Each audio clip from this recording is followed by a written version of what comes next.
আমার অফিসে তো একদমই কাজ নাই, আমার অফিস অনেক ফ্লেক্সিবল, এর জন্য অফিস টাইমে আমি ফটোশ্যুট করে বেড়াই, ঘুরে বেড়াই। মানুষের কত কত ধারণা, যত শুনি তত অবাক হই। কিন্তু এটুকু বলতে পারি, যারা কর্পোরেট জব করেন তারা খুব ভালো মতোই জানেন যে নিজের কাজ নিজেকেই করতে হয়, নিজের টার্গেট নিজেকেই ফিল আপ করতে হয়, কারোর টার্গেট কেউ কিন্তু ফিল আপ করে না।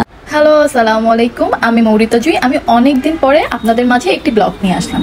তো সেদিন আমি গিয়েছিলাম একটা পত্রিকার লাইফস্টাইলে শ্যুট করার জন্য, যেটা ছিল বনানীতে একটা সালনে।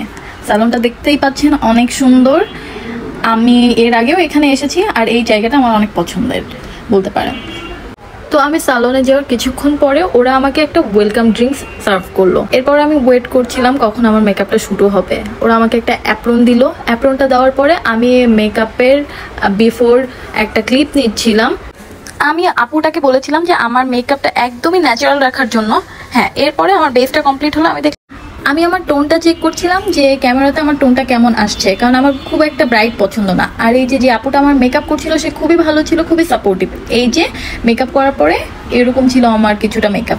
আমি রেডি হচ্ছিলাম, আর এক পাশে সেট রেডি করছিল ফটোগ্রাফার ভাইয়া, সালনের মধ্যেই এক কর্নারে। যদিও সালনের মধ্যে লাইটের ব্যবস্থা খুব একটা ভালো ছিল না, তারপরেও রিং লাইটে যেইটুকু কভার করা যায়। আর এটা আমার ফাইনাল লুক ছিল। আমার 3-4টা লুকের মধ্যে প্রথম লুকটা ছিল চুল খোলা, তারপরে ছিল খোপা বেঁধে খোপা একটা ফুল। আর হ্যাঁ, আজকে আমার থিম ছিল বিউটি শ্যুট। যদিও অনেকেই ভাববেন যে ফর্মাল প্যান্টে কিসের বিউটি শ্যুট, এটা আসলে হাফ ছবি তোলা হচ্ছিল, যার কারণ প্যান্ট আর চেঞ্জ করা হয়নি। যদিও শ্যুট করার ক্ষেত্রে আমরা একটু প্রবলেম ফেস করছিলাম, যেহেতু শনিবার ছিল, সালনে অনেক আপুরা সার্ভিস নিতে যাচ্ছিল, তারা একটু বিরক্ত হচ্ছিল। কিন্তু কি আর করার, শ্যুট তো করতেই হবে। কিন্তু সালনের আপুগুলো অনেক হেল্পফুল ছিল, বেশ হেল্প করছিল আমাদেরকে। বারবার লুক চেঞ্জ করার জন্য যাওয়া সত্ত্বেও একদমই বিরক্ত হয়নি আপুগুলা। এই ড্রেসটা যেহেতু কুর্তি ছিল, আমরা চাচ্ছিলাম একটু আউটডোরে সুন্দরভাবে শ্যুট করতে। তো এর জন্য আমরা চলে গেলাম সালনের একদম রুফ থেকে খুব সুন্দরভাবে বনানী দেখা যাচ্ছিল, দেখে খুব ভালো লাগছিল, যদিও ওই দিন খুবই গরম ছিল। এরপরে ছোট কিছু ক্লিপ নিলাম।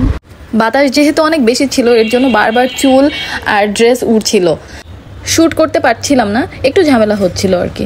তারপরও আলহামদুলিল্লাহ শ্যুট শেষ করলাম। শেষ করে সোজা দৌড়ে ভাগো করে অফিসে চলে গেলাম। আর হ্যাঁ, অফিসে যাওয়ার সময় ক্লিপটা নিতে একদম ভুলে গেছি। যে অফিসে এসে এত টায়ার্ড ছিলাম, back to back client meeting শেষ করে ঘড়িতে দেখলাম আরও 20 মিনিট মতো আগেই অফিস টাইম ওভার হয়ে গিয়েছে।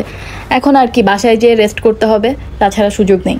আর হ্যাঁ, আমি জানি আমি ব্লগে নতুন, অনেক ভুল থাকবে আমার ব্লগে, প্লিজ ক্ষমা সুন্দর দৃষ্টিতে দেখবেন। আজকে যাই, টাটা, সবাই ভালো থাকবেন আর আমার জন্য দোয়া করবেন আর আমার সাথে থাকবেন। Thank you.